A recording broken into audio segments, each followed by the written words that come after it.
Good evening,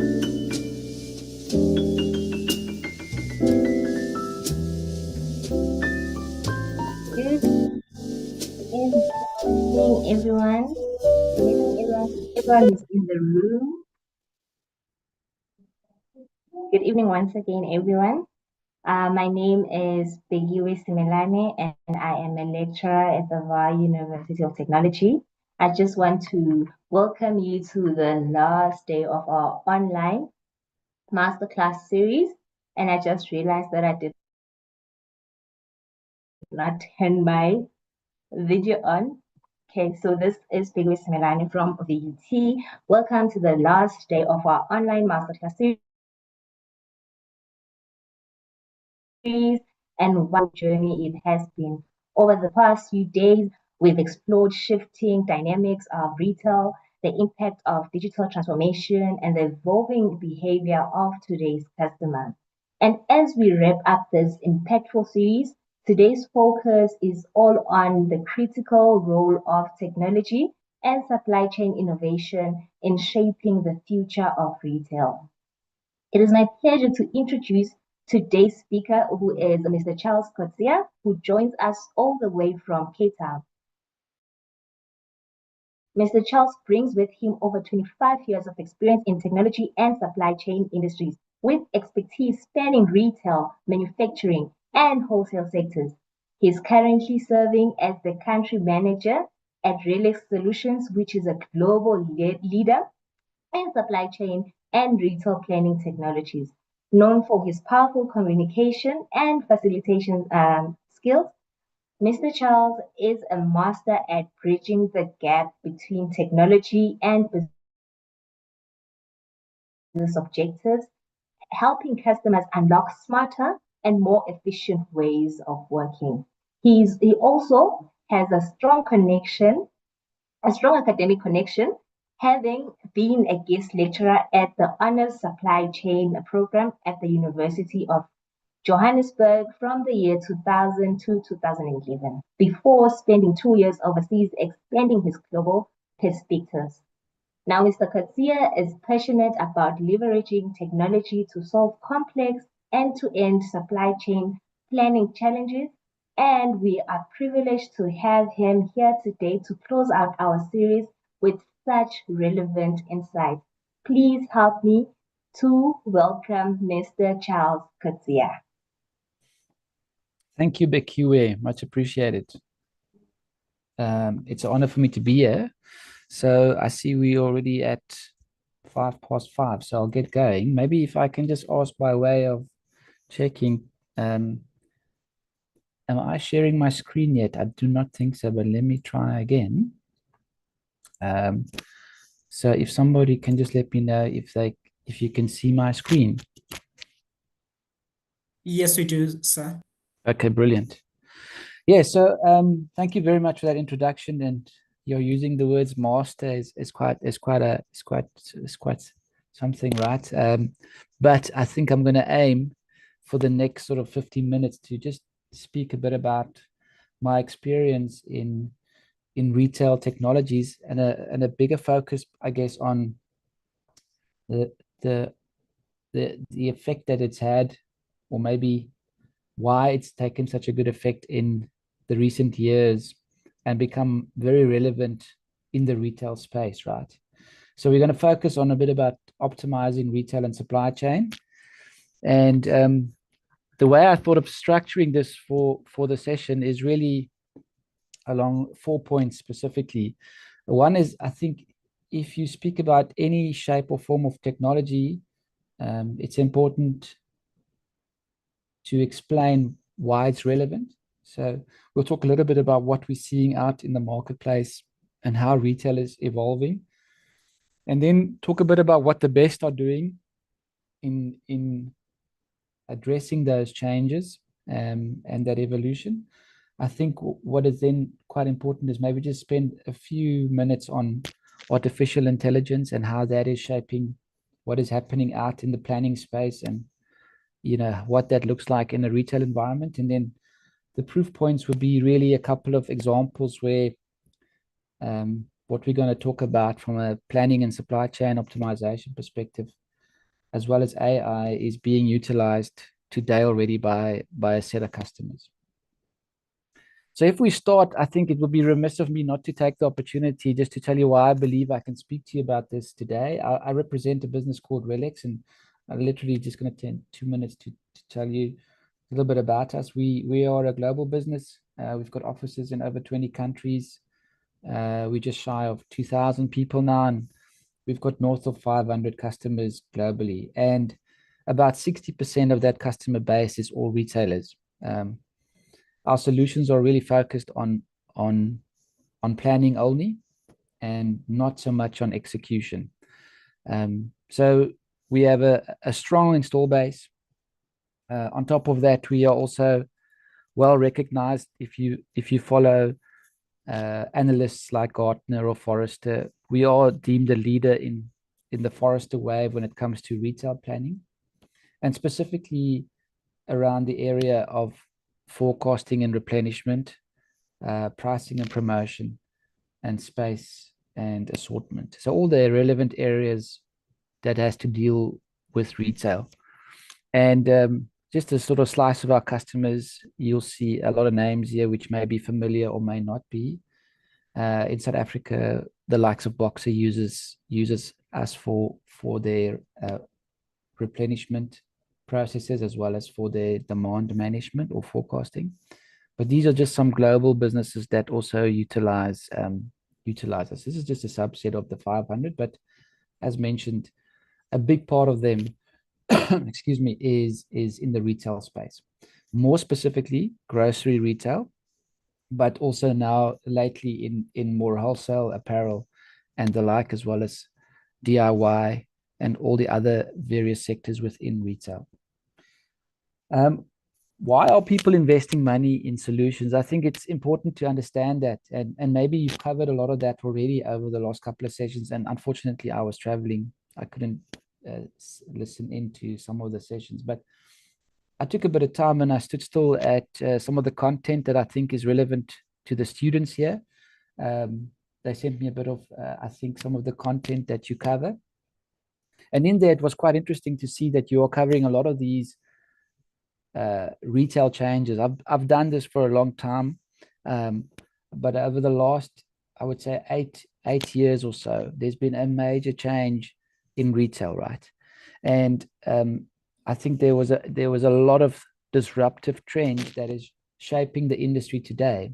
And with the advent of these disruptions happening, it's really become more relevant that your back-end technology landscape supports the way you go to market. Because if you get it wrong, you can spend an adverse amount of time trying to get the right products into store to be saleable.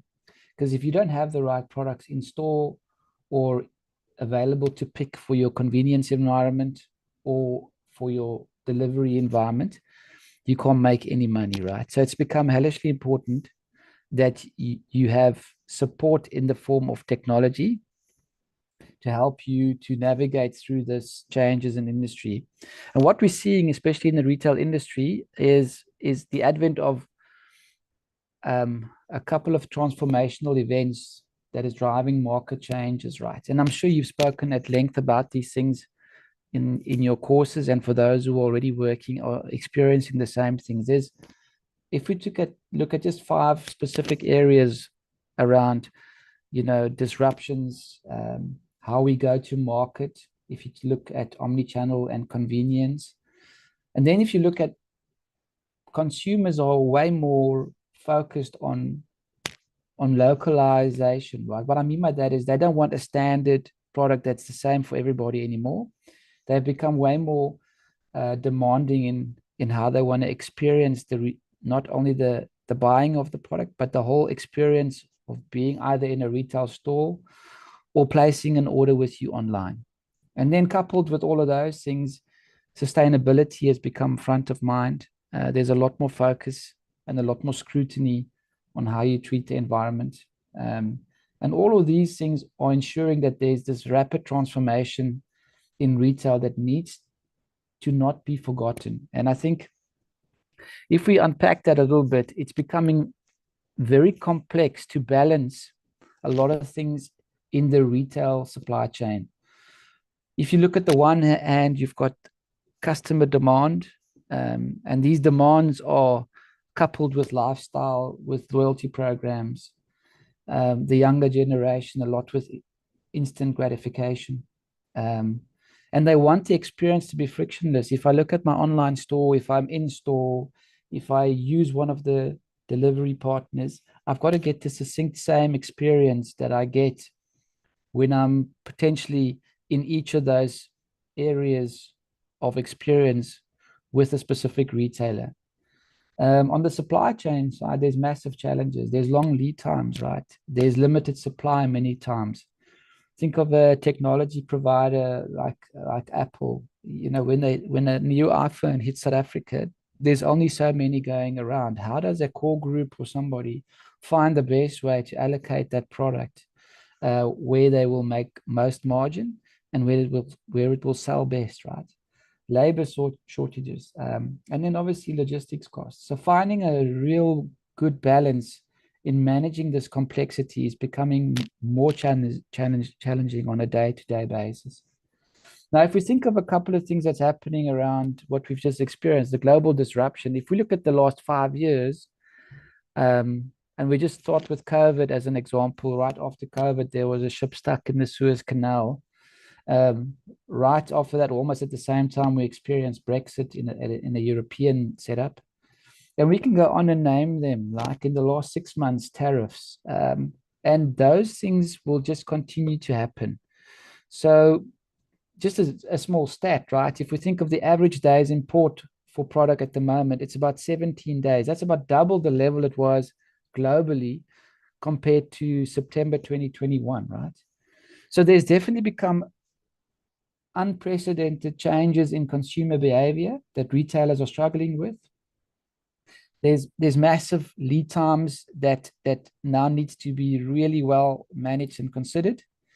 There's a lot of increase in costs around not only shipping and labor, but also getting proper materials, because retailers are becoming more vertically integrated, especially if you look at some of the bigger grocery chains globally, but so too the apparel guys. They are definitely trying to own more of the supply chain, and their supply chain and network is becoming competitors with their major competitors' supply chain. And they're struggling with that, right? Retailers, the operational planning resulting in unnecessary costs, too much time spent on manual things. I think we can go on that it's quite hard for a retailer in this global uncertainty to navigate them through, putting them in a position to have really good control over what they put in store. The path to success here using technology will really be achieved on these sort of points around global disruption if you ensure that you are flexible and you are put in a position that you can make an informed decision to react quickly. So that's where your focus will be on technology. Just looking at this as one of the examples. And you need to be able to follow the change in the customer demand in a way where it's quicker than your competitor. And to do that, you need to gain a lot of visibility throughout your value chain and be in a position to start anticipating what's going to happen. So as a global disruption, applying technology, that'll help a retailer who's struggling with some of the points we've just mentioned. If you think of omnichannel and the advent of omnichannel, it's been also very interesting to see there's a constant evolving and accelerating pace of change. If you look at the McKinsey report here, it was published already in 2021. What does the customer value very highly in the omnichannel retail chain? Delivery costs and speed, and then control over that delivery, I think, which means the visibility on what's going on is super important for them. Almost just as high as value for money, and just below the assortment, right? The ability to get everything you want through all the channels.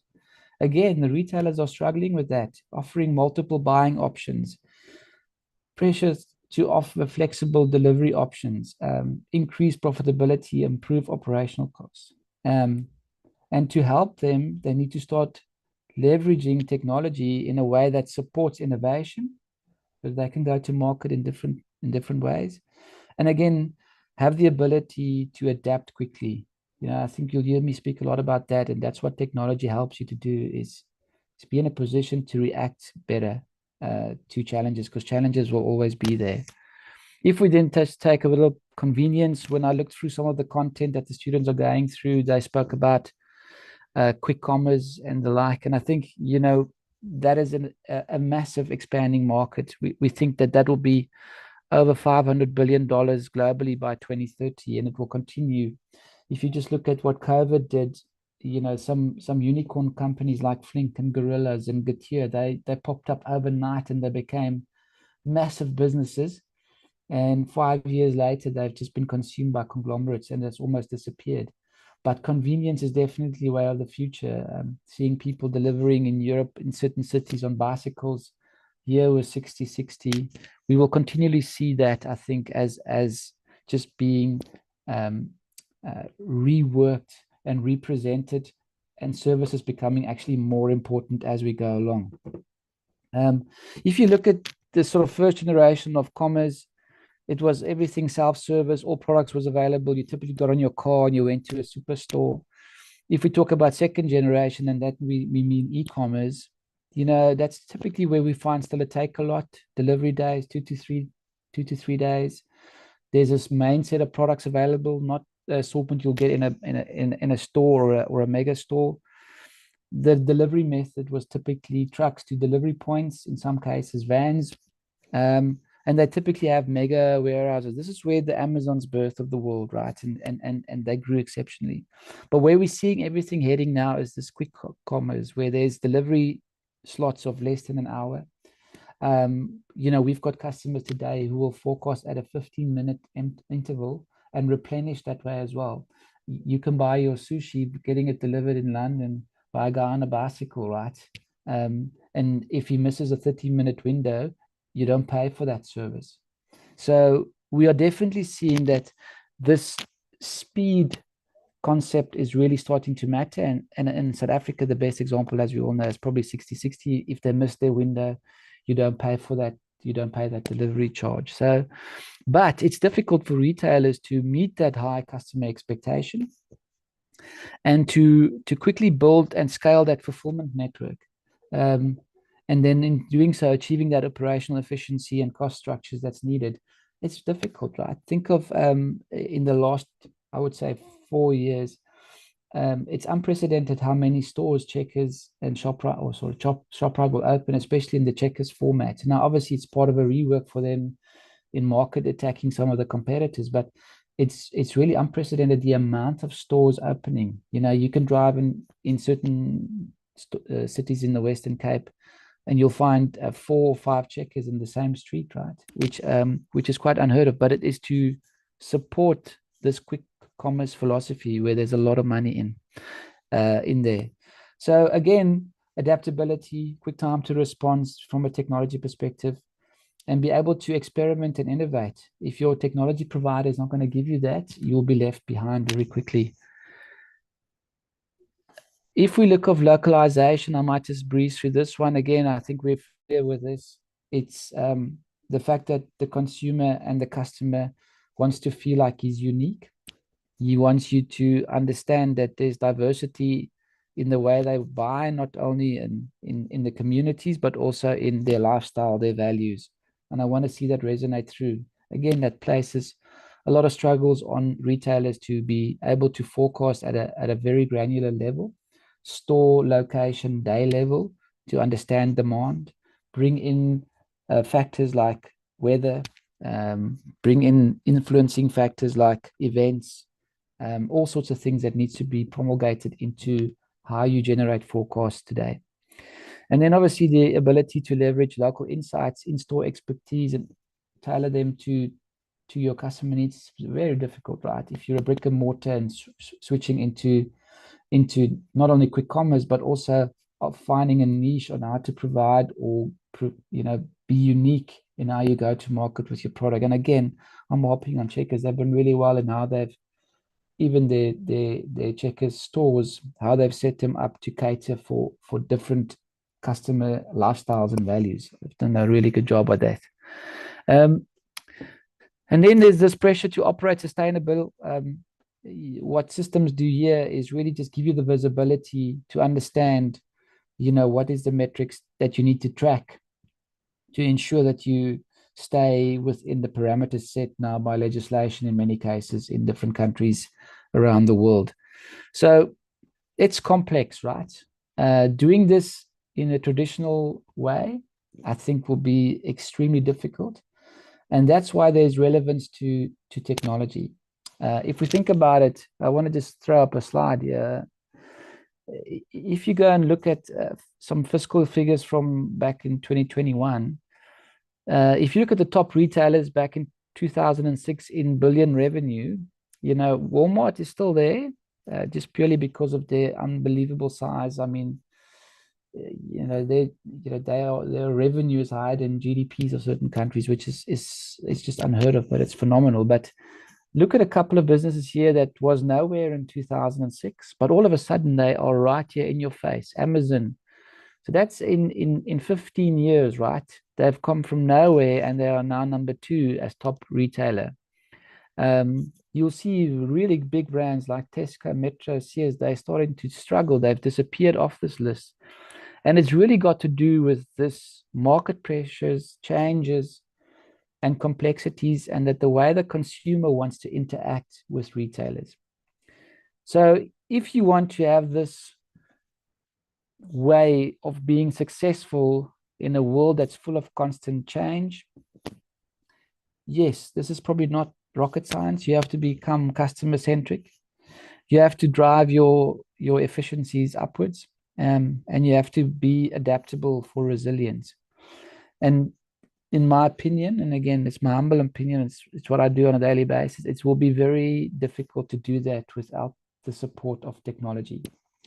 And that's what we really are seeing out in the market today with investment going into technology. It's not only in planning, there's also a lot of things like IoT, which we won't spend time on today. It's just not enough time in an hour session, but utilizing technology to help you achieve these 3 points is becoming super important, and helping you to navigate through the changes and the evolution in retail is become, I think, impossible without technology.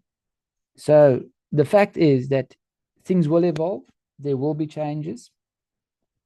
But when you do invest, make sure that your investment pay for itself quickly.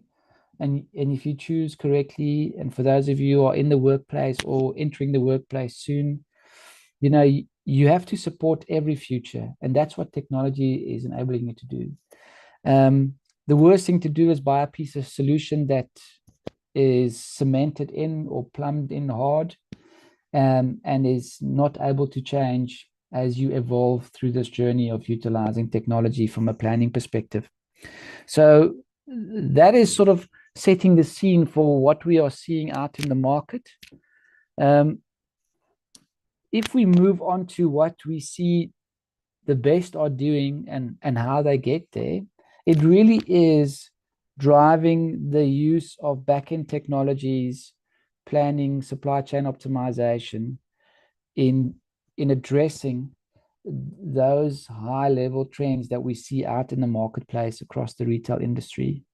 If you look at the supply chain for retailers today, it's in many cases the ones who are still a bit stuck in getting this right. It's very fragmented. They are very hard pressed to respond quickly to changes in the supply chain. Their customer experience is typically fairly low because their supply chain does not support the assortment that needs to be in store and ready to be sold.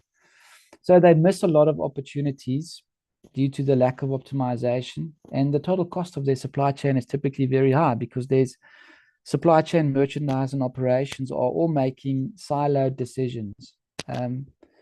And this is in a world that we've just set there, where there's so much change and evolution.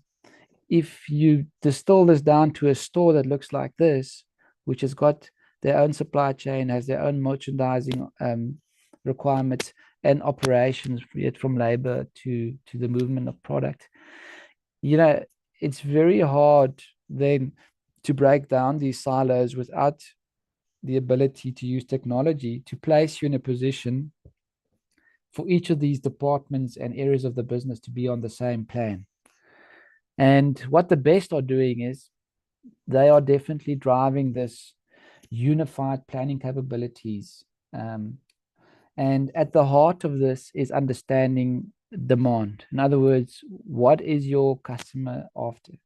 And then if we extrapolate that down to volumes of product in store, the right product, if we then look at the financial elements of that, pricing, promoting it, markdowning it, getting it facings correctly, making sure the planograms are good enough that people can get to the product, that it's unified from store to store, that the customer has a very good experience when navigating through the store itself. So where they have similar plans, they make informed decisions across each of those areas of the retail business. And the implications of that is that they can be better at making good informed decisions, reacting well to customer needs, having the price point that's competitive with their competitors out there, and react quickly if they're running a promotion. If a Clicks runs a promotion, a Dis-Chem can react quickly, and vice versa.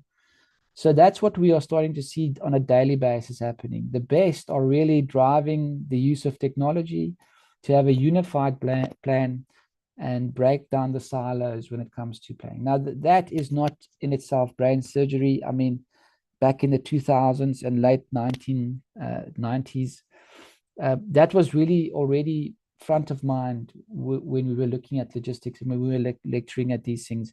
So it's not really fundamentally changed a lot. What has happened, though, is the technology to support that philosophies and theory has now become way more relevant, especially over the last 5 years. I mean, there's businesses, technology businesses growing 3x every year who are now utilizing AI to facilitate this, right? But what is the sweet spot, right? If you think of this, it's having a solution that not only gives you that increased efficiency, maximizing customer satisfaction and minimizing operative costs, but also gives you the increased adaptability. So your sweet spot, I guess, is somewhere here where you have the tool that's functionally rich enough to give you those efficiencies, that's proven, that's deployable, and then also the ones that can help you adapt to the changes that's needed. Because only then will you be in a position to plan better, sell more, waste less, right? And there you need this end-to-end planning or unified planning, where you almost create this digital twin of the supply chain. And in each of these areas of the supply chain, there's fundamentally technology that helps you plan better, from utilizing demand, constraining that demand through your store constraints, your distribution constraints, and understanding what I can get from my suppliers. If I've got my own private label products, what do I give my contract manufacturers to manufacture? And understanding that there's a raw material process that maybe, if you're a grocer, sometimes for your fresh products stretches out 6 to 9 months, all the way into when you start planting certain agriculture products to be sellable. So it's really complex, but there's solutions and capabilities for all of these, right? Maybe at the risk of repeating myself, I thought I'll take this and just extrapolate it onto a small little example. If you think of solution capabilities, so we're drilling a level down, and again, as I said, in an hour slot, it becomes very hard to go into too much detail. But if you think of what you're doing in your supply chain, if you can have a very accurate forecast utilizing machine learning and AI to create that statistical forecast where you now have the ability to take in more influencing factors, marry that to your digital twin of your supply chain, looking at the constraints on our product flows and information that comes with that. How do I accurately forecast the labor that's needed, not only in store, but also in warehouses? And then how do I manage the whole returns process if there's stuff that's being returned, if I'm in an environment where returns is like electronics, like DIY, and a whole bunch, maybe a little less in the food space, but definitely in the other sectors of retail. That is where you get visibility, right? Where you get efficiency, in my opinion, is where you start utilizing that to do fulfillment recommendations. And that replenishment is linked to what your assortment is and your allocation is in store. And if you get that right, using accurate information from a visibility perspective, you can optimize your capacity. Then linking that back to your micro and macro space, including in a store environment, how you do your facings from a planogramming perspective, and how you optimize the macro space, store layouts and formats to best suit how a customer flows through your store. You get to a point where you can start doing space-aware replenishment, and that's sort of, I think, still the ultimate goal if you think of retail and where we're going from an in-store perspective. Coupled with accurate markdown management, or what we call pricing efficiencies, managing promotions well enough. There's out there now really sophisticated tools that can help you do that. Because markdowns is a place where it's not typically you chuck things into a bin and you try and sell them out. If you can have accurate pricing information, if you can understand demand that goes with that, you can start managing that markdown tail quite well to optimize margin, because in there lies a lot of opportunity to up the margin, which again is linked back to the efficiencies. And then the adaptability around these solutions is where you have rules engines that can help you adapt to the change in the market, the trends, the customer expectations, or even help you break into new channels or new locations, offering up delis in store. All those things that we start seeing retailers are doing in a more sophisticated way. And then obviously in Europe, more prevalent in here with us, I guess only in a handful of retailers just yet, but making sure that it's adaptable enough and that the UI is intuitive enough that users can actually use it successfully. That's that adaptability. So if you get that visibility, the efficiency and adaptability, you only get that, in my opinion, like I said earlier, with the utilization of technology adequately. If I break it down very quickly, in the world that I live in the retail world, there's really three succinct areas where solutions come to the fore. So I'll try and break it down very quickly. If you look at the orange blocks, that's what we typically call your supply chain space. That's where you do supply planning, inventory optimization, and distribution planning. At the core of all of the things that happens here is your forecasting, because that's the sharp end of the spear and how you ingest information. You typically use historic data, you project that forward, you get a statistical output, and we'll talk a little bit about AI in a second. And we use machine learning and all sorts of other things to generate a very good forecast. And then you model through heuristics the constraints in that supply chain. But it's again off the back of your forecast and your demand analysis or demand sensing. The yellow balloons there is to do with assortment planning. So there's where we mentioned space, we mentioned allocation, and then pricing and promotion. It's really important today. If you work through our grocery environment and other retailers in South Africa, because of the high market pressures, because of the wallet share that they're after, and the pressure on the consumer through all sorts of things to do with macroeconomics that we can't always control, you would notice that the likes of Woolworths, the likes of ShopRite are very highly promoted. If you go to a Boxer today, about 60 to 70% of their whole assortment is being promoted, right? It just shows you that they are really focused on servicing their customer set. but it's a hard thing to do, to make sure I get price elasticity, I understand halo and cannibalization, to not deter from other revenue streams that I have. So a very important piece. And then you've got the operational piece at the bottom here. Typically in the retail space, it's around your DC and your warehouse labor management, as well as in-store labor management. And then there's certain store process around, again, back to space and assortment, the insurance that I am complying to certain planograms to ensure that the store is uniform and the customer experience is proper. But also other things like maybe some short receiving things, cycle counting, true inventory capabilities. Those are all driven by store operations. And what that really does is it drives that feasible supply chain plan that you can then execute on the merchandise side. That's really what it does. And that's where each of these bubbles represent a piece of technology, and there's plenty players out there that does this. It's not only RELX. There's many that you can go and see out there that has good and bad in each of them. But it's really about utilizing this to drive efficiencies and ensuring that products are in store at the right time.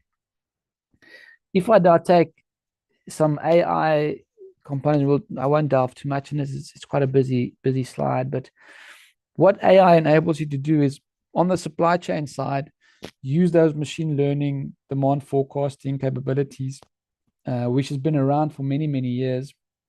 But with the advent of data processing and capabilities, has become really front of mind.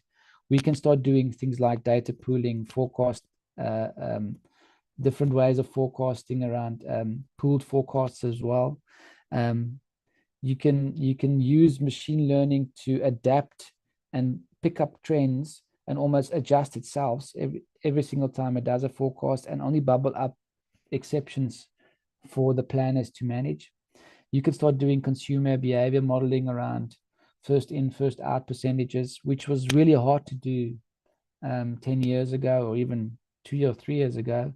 Probabilistic planning, being focused on safety stock optimization, not just a static safety stock, but having a dynamic safety stock at a product location level, which again is super powerful if you utilize the AI capabilities today, which we couldn't do a number of years ago.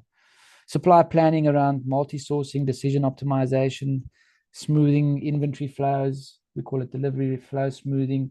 You can start building up so that you don't have bottlenecks in your supply chain when it comes to how the flow of the product into store and into DC. Merchandising, there's so much stuff that we can now do with the advent of agents and bots around optimizing of shelf space, around price precision and promotions.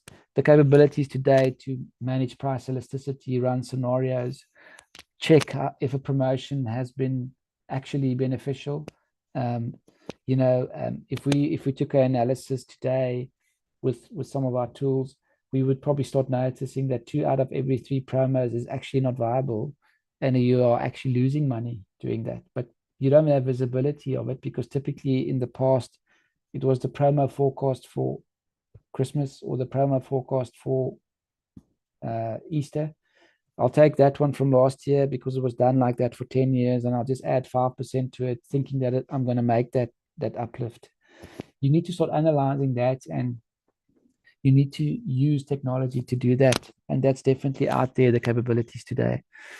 I'll skip production for today, really, but from a workforce perspective, if you think of stores, what is the proper workforce forecast or requirements that I need in store, and how do I marry that to actual what the behavior is of the customer, back to that consumer behavior, knowing that in certain stores in the mornings after the school run, mom goes in store, they buy a lot, so people will be at the tools. Mid-morning, maybe it's quiet, all the tool guys can be helping doing assortments and tasks in store, things like that, right? And we've got a lot of tools that does that today. And why is it so important, right? Because I think if we think of this unified retail planning and why it's front of mind for everybody, you can see here that there's exceptional financial benefits if you get this right, individually and combined, right? And I'll show you some examples a bit later. But if you just look at the supply chain side around integrating store and DC planning, in the old days, there was still a philosophy that we did DC replan and then we did store replan separately. And there was always a tug of war between these. If we get that supply network aligned and singing of the same hymn sheet, there's massive of reductions here. 25% stock out reduction, 30% inventory reduction. I mean, there's an example of a local grocer that we did a solution for them a couple of years back. Just rebalancing their network saved them 130 million rand, right? That's just in a 6-month window. So you can see why the advent of technology is becoming so apparent. Yes, it's catering and helping with efficiencies and driving you to do better, have better customer service, but it also saves you money. And in cases where we're optimizing promotions and planning, you get the uplift, right, which is a direct impact on your bottom line and your margins. So very important across supply chain, across operations, and then across your merchandising. You can definitely see immense savings utilizing technology. And that's why it's become so front of mind. If you're entering the workspace soon, or if you're in the retail environment today, I'm sure you can have many other examples. The challenge is that if you don't have technology to help you this, you can probably still do a lot of it manually, but then you will not be able to react in a way that's going to make you relevant, and you will start losing your way. There is an example of a retailer in South Africa, which I'm not going to name names. They've struggled a bit, right? And there's many factors to that. But if you think of what their major competitors doing and hurtling ahead, and where they are sort of just stuck in first gear and trying to get it right, it's because of, I think, yeah, we can say many decisions they've made, but also the technology landscape needs to evolve with your customer needs, right? And I think that's just now been commoditized. It's not even a differentiating factor anymore. You have to be on this journey with technology. And just to maybe make it succinctly an example, if you take $1 billion retailer that's properly invested in those areas of technology, the savings is immense, right? If you combine what we've just seen and we put some dollars to this, payback of 12 months, typical investment of $1 million. These are some of the savings that you're making, right? It's really not bad. It's quite impressive. Calling out a few names where we've seen some of this happen across Europe and globally. Europre, we'll speak a little bit about them later. Bunting is a German grocer. 7% reduction in out of stock, 24% food waste reduction. That's immense. And close on 30% transportation reduction. That's just by planning better, right? So you can see that there is immense value in this, and there's plenty of examples still out there. But again, if you utilize technology in a constructive way, you can definitely move the needle in your business. And this is not just theory. We see this in over 300 retailers that we service globally out of that 500 customers we have. I thought it best to maybe the last 5 or so minutes or 10 minutes just spend a little bit of time on AI.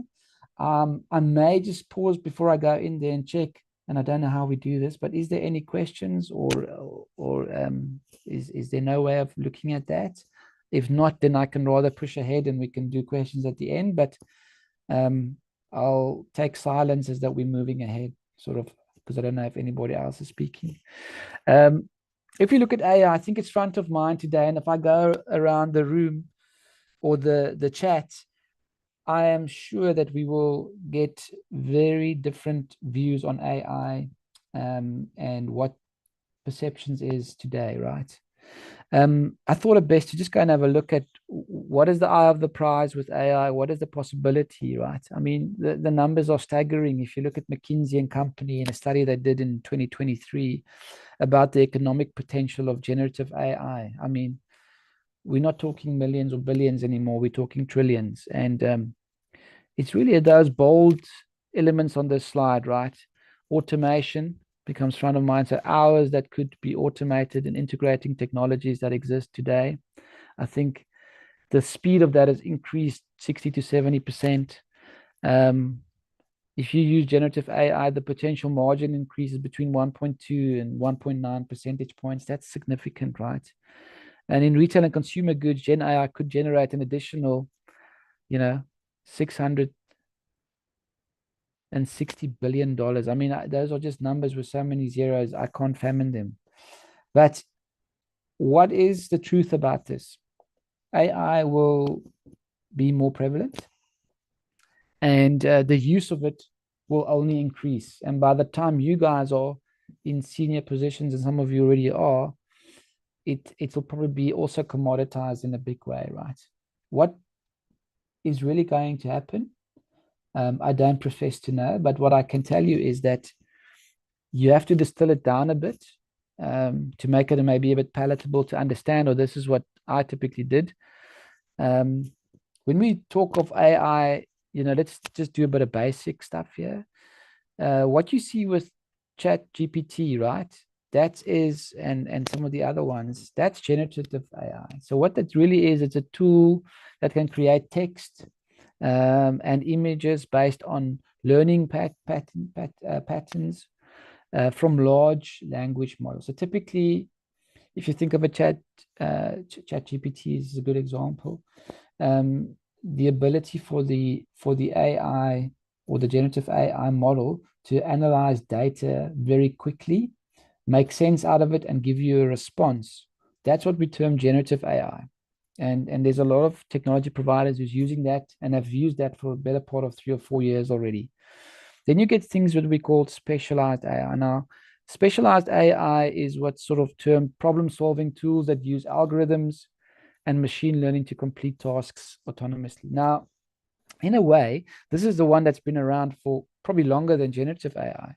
If you think of stuff like machine learning, if you think of how heuristic models work in algorithms that we use to do constraint-based planning, that's a form of specialized AI. The model takes data, you put in the constraints, you factor them in, it autonomously creates an output or a result. So again, generative AI, specialist AI has been there. What's been lacking, in my opinion, up until now is the platform that enables the implementation of this, right? And this is where we are. We're at that junction now where all the things we spoke about over the last 40 minutes, the platform has been generated for the use of AI in a more meaningful way, because we've had pockets of this over time. The one that's become front of mind is just because I can now easily use it is generative AI. But specialized AI, like I said, has been around for a long time. But the technology has now developed that the platforms are now capable to utilize this. And this is where we are today, right? If you think of the unlocking the potential of AI, you need that unified platform where you have the capability to use the specialized AI. And that's what we've done for many years, from ERP vendors to planning tools, even to some of the transportation modeling, some of the heuristics in WMS. All of that was specialized AI to unify forecast and to automate optimization. So that's the platform: scalable, secure, unified, specialized AI. We are now seeing that's deployed in many cases. It wasn't called AI, it was called things like machine learning or modeling or heuristics. And then if you look at generative AI, as an example, I can only speak for what I see on a daily basis, what we use it for. Generative AI is like an AI assistant in RELX, where as a user of the solution, you can start typing in, I'm having a problem with inventory at this DC. Can you tell me why? It will then analyze the model. It will look at other components of the community, the RELX community, sharing information, and it will come back with a recommendation telling you, based on the patterns, based on what I see in the data, this is the reason that there's a continuous stock out of a specific item at a specific location, which is really phenomenal, because that's the diagnostic capabilities to inform you, to help you make better decisions, right? The one that is now becoming the interesting one is what they term AI agents. And this is the one that's going to, I think, be the one that's going to be debated in a big way still for many years to come. But this is the one that they say is going to take away human interface into the planning sphere and into many areas of our daily lives and business. So an agent is just a user in the old days that could crunch numbers quickly, like you used Excel, like you use these things. It's now just becoming an agent that can be tasked to do mundane tasks much quicker and give you an output. So in a way, it's going to take away certain, I would say, technology planning type roles, in my opinion.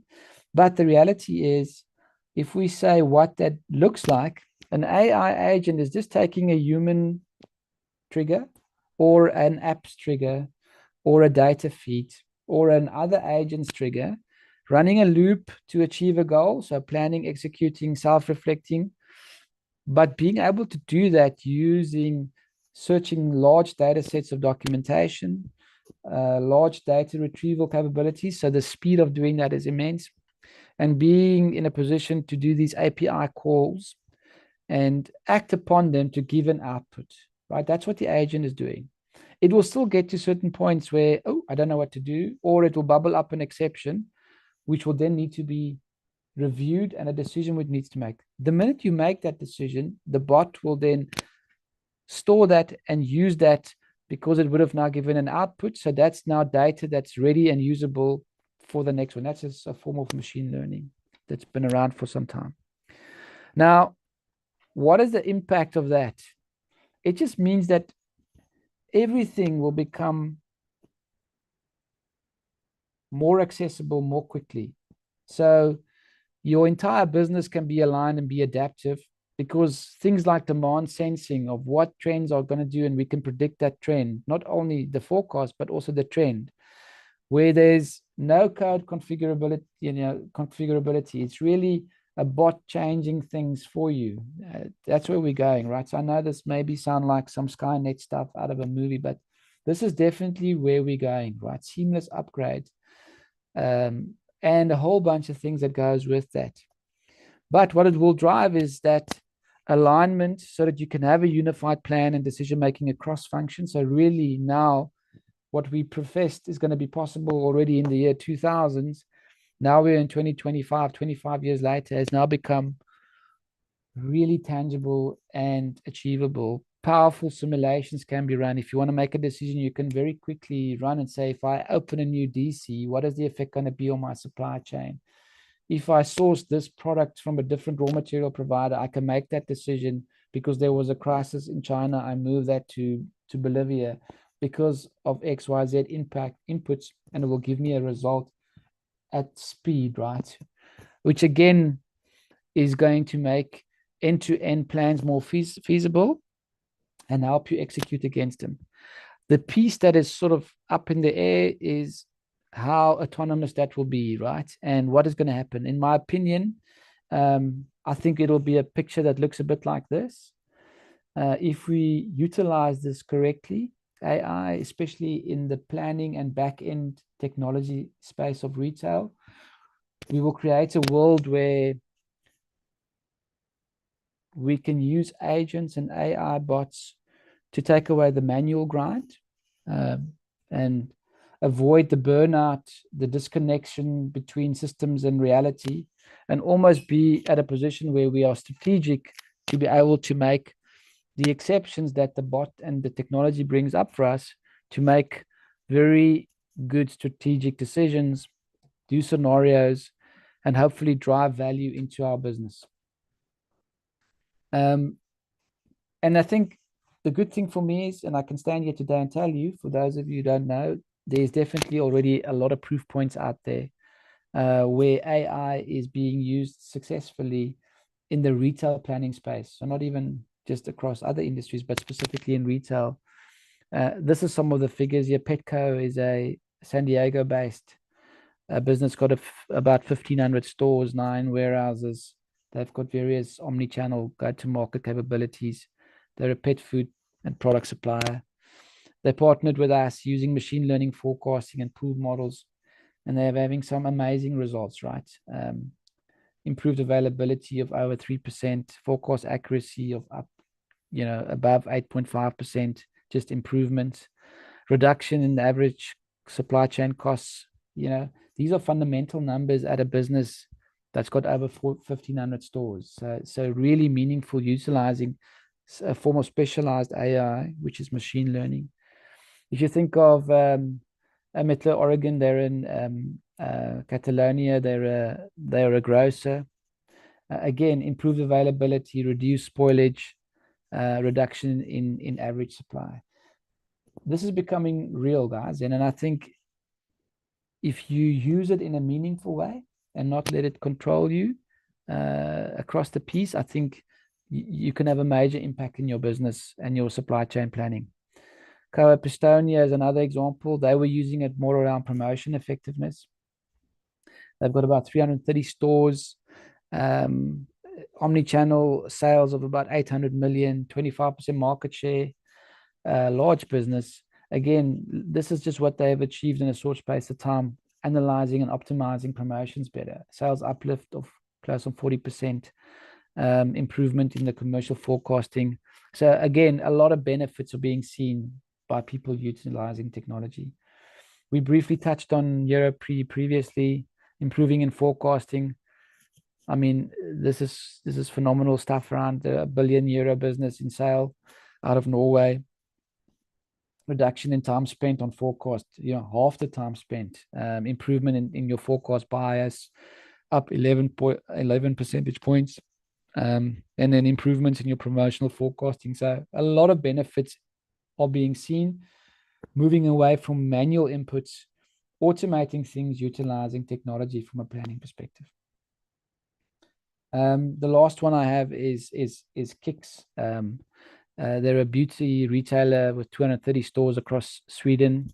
Again, major improvements, right? So what I want to leave you with today is just to say there is certain changes in retail, and these changes and trends are causing you to really think about how you utilize technology. The best are embracing technology, and technology in each piece of the retail operation, be that merchandising, assortment, supply chain, or operations, promotions and pricing, in each of those. And what they are seeing is massive benefits. This will only be even better with the advent of more AI capabilities in the platforms. So you are actually in a very exciting time to enter the marketplace. For those of you who are students, those of you already in the market, I think if you are in decision-making position, you need to look at these things and find ways that the solutions and technology from a planning perspective can help you bubble up exceptions so that you can make better decisions to be more profitable and to provide a better level of customer service. So yeah, so that's sort of me. I don't know who I give back to. I trust I can happily answer questions. Thank you so much, Mr. Kessié. That was such an insightful presentation. I also learned a thing or two there. And I'm really glad that our students got to see that retail is really broad and it is truly evolving. So I would like to encourage also our students, if you have any questions, please just type it out in the Q&A function. I will read it out. And while you are still doing that, I just have one question for you, Mr. Katia. Now, given your experience in bridging the gap between the business strategy and technology, what would you say is the one critical digital skill that maybe future retail professionals should focus on in developing, or should focus on to stay competitive in a rapidly evolving supply chain landscape? That's a great question. What's interesting for me is I'll give you the same advice that I give my children today. If I was 19 or 20 years old again, the capability to disseminate data in this new world will be super important.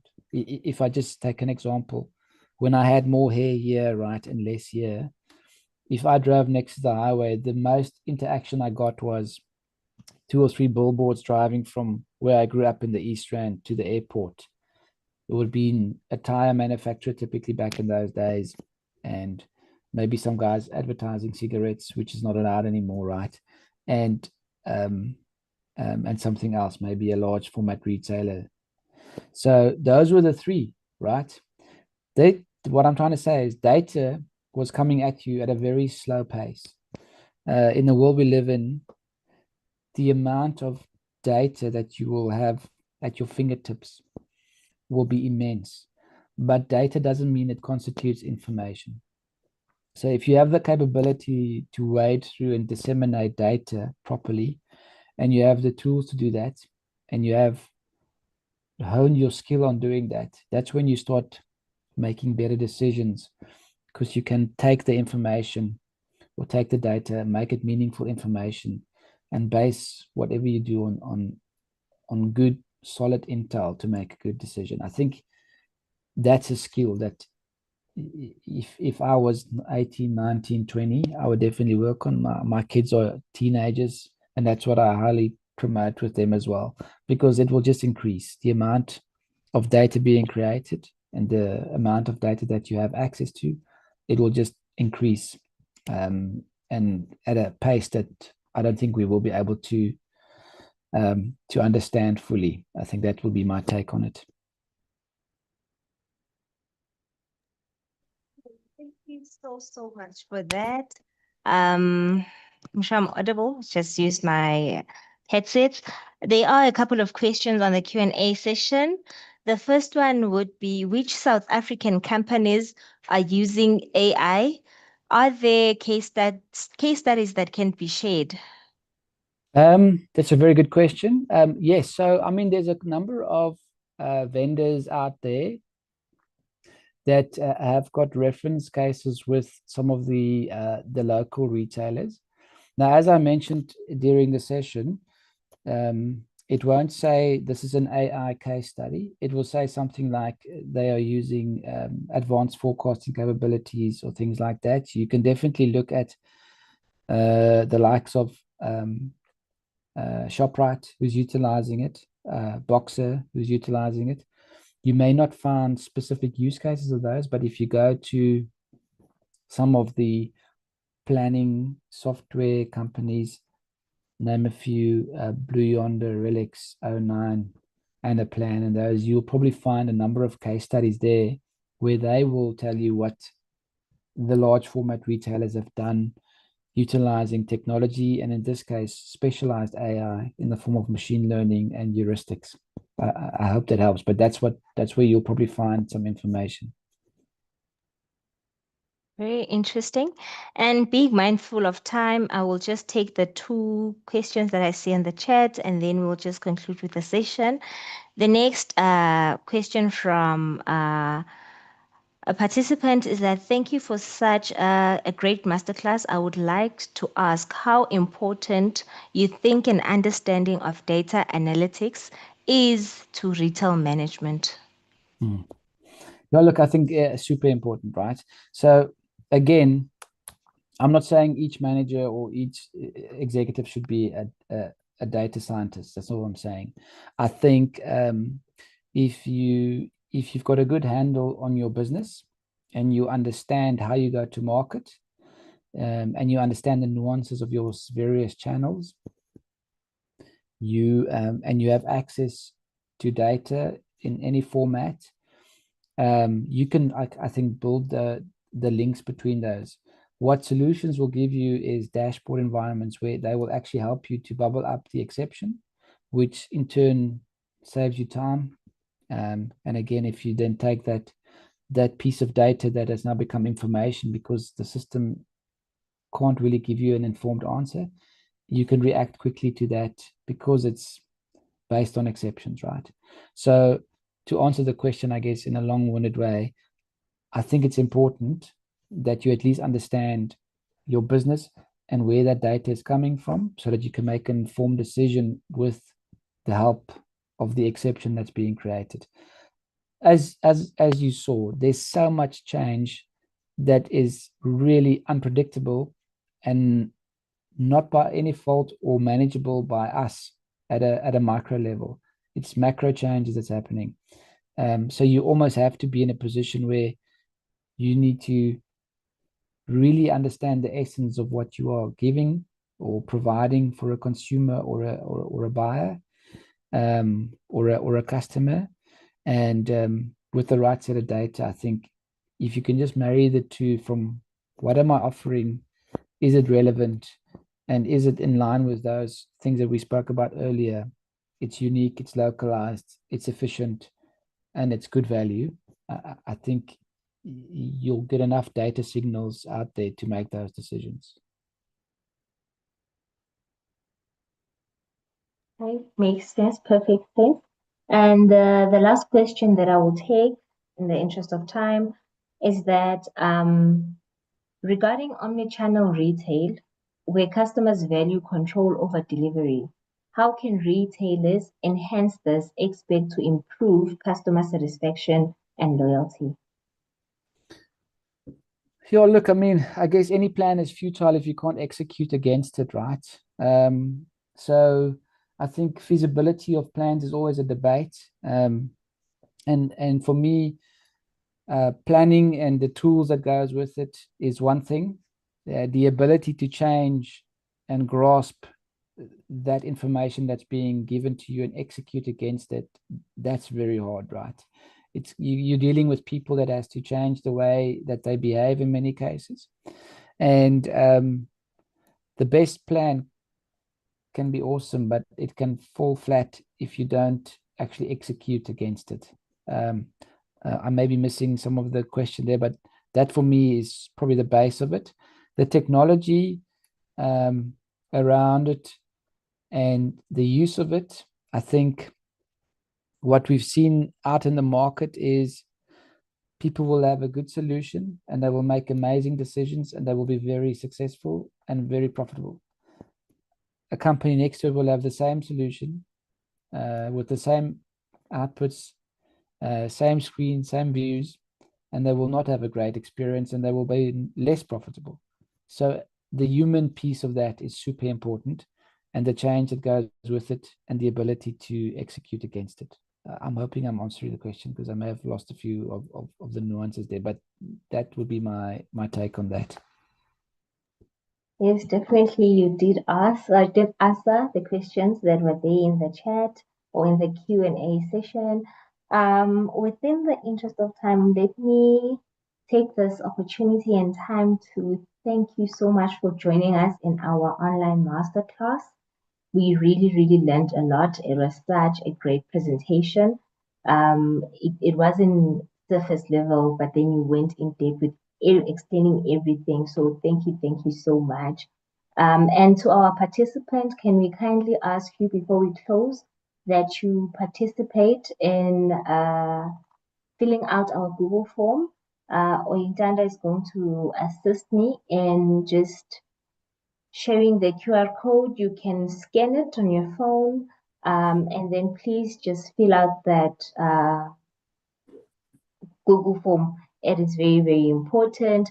And then once again, before we can end the session, we would like to thank everyone for participating, for coming through, our students, our partners, our speakers. This has truly been a nice initiative. We all learned a thing or two. The past 4 days have been truly remarkable. And the series, what I took out from it is that it wasn't more than just a knowledge sharing platform, but it was a step towards building a new generation of digitally skilled, industry ready graduates, which is our students. So without wasting any further time, would like to thank you for participating in these 4 days. Please do have yourself a lovely evening. Thank you very much. See you.